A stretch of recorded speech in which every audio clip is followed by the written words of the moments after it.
Olá pessoal, eu sou Anderson Miranda, aqui do canal XMF, e na aula de hoje vamos estudar o conjunto dos números racionais. Para você que assistiu a aula sobre conjuntos naturais e conjuntos inteiros, ou que não assistiu essa aula, clique no card que está passando aqui em cima. Aqui é a continuidade das aulas anteriores. Bem, o que é o conjunto dos números racionais? Primeiro eu tenho que entender o que são os números racionais. Os números racionais é definido pela letra Q. A letra Q vem de quociente. Então, a origem vem da divisão de dois números inteiros que nem sempre resulta em um número inteiro. Então, observe aqui embaixo, nós temos dois exemplos, menos 8 dividido por mais 2, que resulta no valor de menos 4, e menos 4 é justamente um número inteiro. Então, nesse caso, foi possível fazer essa divisão. E menos 7 dividido por mais 2, observe que eu não consigo resultado de um número inteiro para essa divisão. Então, nesse caso, eu não consigo representar essa divisão dentro do conjunto dos números inteiros. Aí sim, começamos a pensar que os números inteiros não seria suficiente para fazer essas operações. Aí foi necessário ampliar o conjunto dos números inteiros. E aí começa a ter origem ao conjunto dos números racionais. Nessa constituição dos números racionais é que nascem as frações aparentes. O que são frações aparentes? Pelo próprio nome já diz. É aquela que indica um número inteiro. Mesmo que tenha a representação de uma fração, no caso aqui o 12 sobre 4, está escrito na forma de fração, mas eu sei que 12 dividido por 4 é igual a 3. Assim como a fração menos 8 sobre 2, que também está escrito representado na forma de fração, mas eu sei que menos 8 dividido por 2 vai ser igual a menos 4. Então, a aparência é de fração, mas a representação é de um número inteiro. E aí nasce a questão do conjunto dos números racionais, né? Que ao acrescentarmos as frações que não são aparentes, positivas e negativas ao conjunto dos números inteiros, obtemos assim o conjunto dos números racionais. Então, como vocês podem ver aqui, nós temos os números inteiros menos 1, 0 e 1, mas temos também aqui as frações não aparentes, que é menos 3 sobre 2, menos 1 sobre 2, menos 1 sobre 4, 1 meio, 3 quartos e 5 terços. Então, todas essas frações, você não consegue obter delas um número inteiro. Então, observe que todo número racional ainda a gente pode escrever na forma de quem? De A sobre B, onde A e B são números inteiros. E o B necessariamente tem que ser diferente de zero. Aqui embaixo ainda segue alguns exemplos, algumas frações aparentes, onde eu posso escrever menos 6 sobre 3 é igual a menos 2. 2 sobre 2 é igual a 1. 10 sobre 5 é igual a 2. Menos 3 sobre 4, 2 terços. E 0 sobre 2 é igual a 0. O conjunto Q dos números racionais ele é formado por todos os números que podem ser escritos na forma de fração, com numerador e denominador inteiros. E o denominador ainda tem que ser diferente de zero. Então, o que isso leva a concluir? Como nós estudamos aqui na aula anterior, na terceira aula, e qualquer coisa, se você não acompanhou a aula ou se você não viu, veja aqui o link dessa aula na descrição aqui desse vídeo. E observe também as outras aulas que a gente tem do curso completo da Matemática na Educação Básica 3.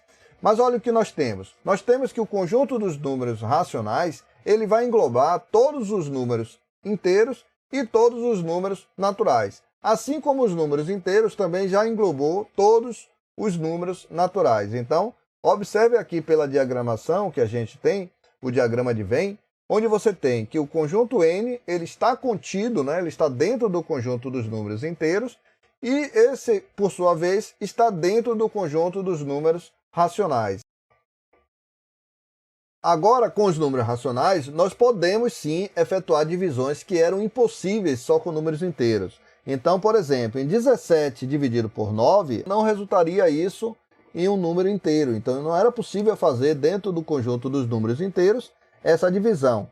Já aqui eu posso dizer que 17 dividido por 9, ou 17 sobre 9, pode ser representado na forma de 1 inteiro e 8 nonos, ou ainda 1,888 E menos 7 dividido por mais 2, eu também posso representar na forma de menos 35 sobre 10. Observe que eu multipliquei numerador e denominador pelo número 5, obtendo assim menos 35 sobre 10. E daí eu posso escrever menos 3,5. E aí nasce a representação decimal. Então essa estratégia da gente multiplicar para obter no denominador o 10 ou obter uma potência de 10 é o que a gente vai chamar de decimais exatos. E aqui vem mais um exemplo. 1/2. A fração 1/2 eu multiplico por 5 e obtenho uma fração 5 sobre 10. Então eu posso escrever que esse número é 0,5. Assim como 1/4 eu posso estar multiplicando por 25, o denominador e o numerador, obtendo o número 25 sobre 100. E daí então eu posso escrever ele na forma de decimal, que vai ser igual a 0,25. O 3/5 a mesma coisa. Eu posso multiplicar por 2 o numerador e o denominador, obtendo assim a fração 6 sobre 10, que é a mesma coisa que 0,6. Ainda na fração 13 sobre 20, eu multiplico aqui por 5, obtendo assim a fração 65 sobre 100. Logo, ao dividir 65 sobre 100, eu obtenho 0,65. Então, esses são casos de representação de decimais exatos. Agora, quando o decimal não é exato, então o que acontece? Nas frações 5 sobre 9, 7 terços e 4 sobre 33, observe que a sua casa decimal, depois da vírgula, é um número que se repete. Então, no primeiro caso, em 5 sobre 9, você observa que eu tenho 0,555. Então, uma periodicidade aqui da repetição do algarismo 5. E eu posso representar isso com uma barrinha em cima do 5. Assim como 2,33333, que corresponde à fração 7 terços, eu vou representar 2,3 com a barrinha em cima do 3. Isso significa que há um período igual a 3, ou seja, o algarismo 3 vai se repetir infinitamente aqui. O 4 sobre 33 é a mesma coisa, só que agora há uma periodicidade do 12. Então, observe que tanto o algarismo 1 e 2, eles se repetem aqui infinitamente. Então, observe que eu tenho 0,12 e a barrinha vai ficar em cima tanto do 1 quanto do 2. E observem que nesses casos a gente vai chamar de decimais periódicos ou ainda de dízimas periódicas. Nesse caso, como a gente tem aqui, que o algarismo que se repete é sempre o mesmo valor, a gente vai chamar de dízimas periódicas simples. Observe agora que na fração 1 sobre 45 e 61 sobre 90, observe que a gente não tem apenas um algarismo se repetindo. Nós temos 0,0 e depois o 2 que se repete. No caso de 61 sobre 90, nós temos 0,6 e depois é o 7 que se repete. Então, observe que nós temos uma parte que é periódica, no primeiro caso, que foi o 2, e uma parte não periódica, que é o 0. No 61 sobre 90, a parte periódica foi o 7, ou seja, aquele algarismo que se repete foi o 7, e o que não se repete é o 6. Nesse caso, a gente vai chamar de dízimas periódicas compostas. E a barrinha que vai ficar representada pela parte que se repete fica em cima do algarismo que se repete. Então, no caso aqui, do 1 sobre 45 ficou 0,2 e no 0,6777 vai ficar 0,6 e o 7 aqui se repete. Fração geratriz. O que é uma fração geratriz? De um decimal exato. Então, observe que a fração geratriz de um decimal exato ela será uma fração em que o numerador é o decimal sem a vírgula e o denominador é o algarismo 1, acompanhado de tantos zeros quanto forem o algarismo da parte decimal. Então, observe aqui, 2,12. O numerador é formado por todos os algarismos que a gente tem no número. Então, eu tenho o 2, tenho o 1 e tenho o 2. Esse é o numerador. O denominador vai ser formado pelo algarismo 1, acompanhado de tanto zero quanto for a parte decimal. Então, observe que a parte decimal, eu tenho dois algarismos, que é o 1 e o 2. Então, se eu tenho dois algarismos, eu vou ter dois zeros aqui, acompanhado no denominador do algarismo 1. Em 212 sobre 100, eu ainda posso simplificar essa fração. ela corresponde, é equivalente à fração 53 sobre 25, o que a gente chama de fração geratriz. A fração geratriz de decimal periódico simples é o que a gente vai ver agora. Observe que a fração geratriz de uma dízima periódica simples, sem parte inteira, ela será uma fração em que o numerador é o período e o denominador é formado por tantos 9 quantos forem os algarismos do período. Então, por exemplo, 0,2222, a sua fração geratriz vai ser formada pelo numerador, pelo número que se repete, no caso é o 2, e o denominador é formado pela quantidade de noves de que o número que está sendo repetido.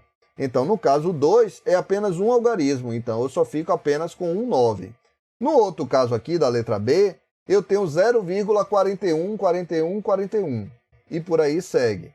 Então, meu numerador vai ser formado pelo 41, que é o período que se repete, e a quantidade de valores de algarismos que se repetem, no caso aqui, são 2, que é o 4 e o 1. Então, por ter 2 algarismos, eu tenho no denominador o 99, que são 2 noves correspondentes aos 2 algarismos que se repetem, o 4 e o 1.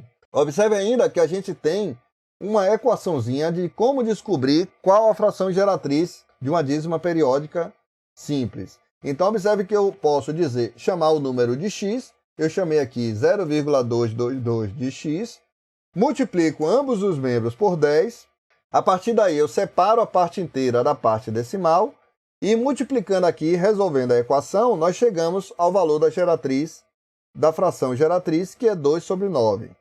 A mesma coisa para o 0,414141. Eu chamo aqui de n esse número e multiplico agora por 100. Por que por 100? Porque eu tenho 2 algarismos na parte decimal. E aí eu separo a parte inteira, que ficou formada por 41, da parte decimal. E aí eu fico aqui com a equação, e ao resolver essa equação, 100n igual a 41 mais n, eu obtenho a fração geratriz 41 sobre 99, que vai corresponder exatamente à dízima periódica 0,4141 e assim sucessivamente. Na fração geratriz de uma dízima periódica composta, observe que na composta a gente tem exatamente um número após a vírgula. Então, no caso aqui, você tem o x igual a 0,1 e depois você vem com a parte periódica que se repete. No caso, 7, 8, 7, 8.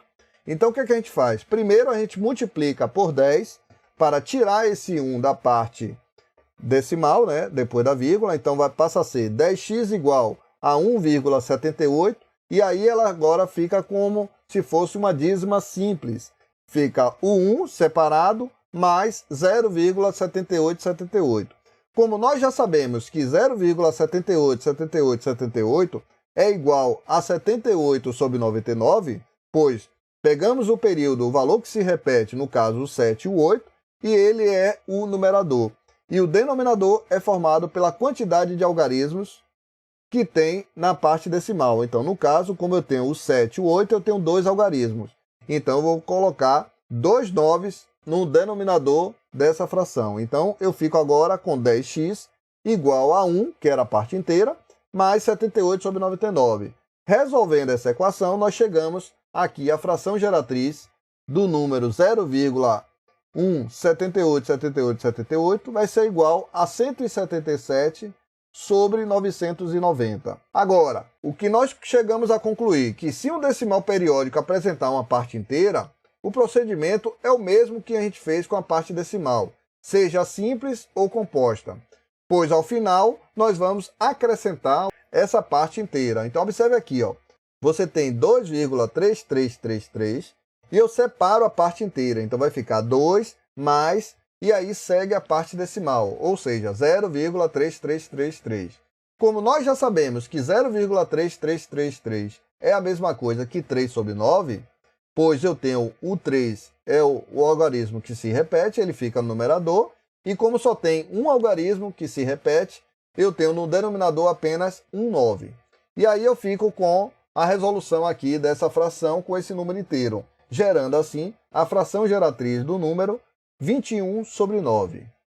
Então, pessoal, a nossa aula fica por aqui.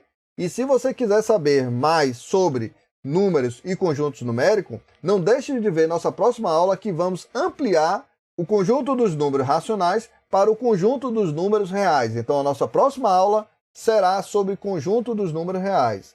Então dá uma olhada aqui na descrição do vídeo, que nós temos o curso completo da Matemática na Educação Básica 3. Um abraço e até o próximo vídeo. Tchau, tchau.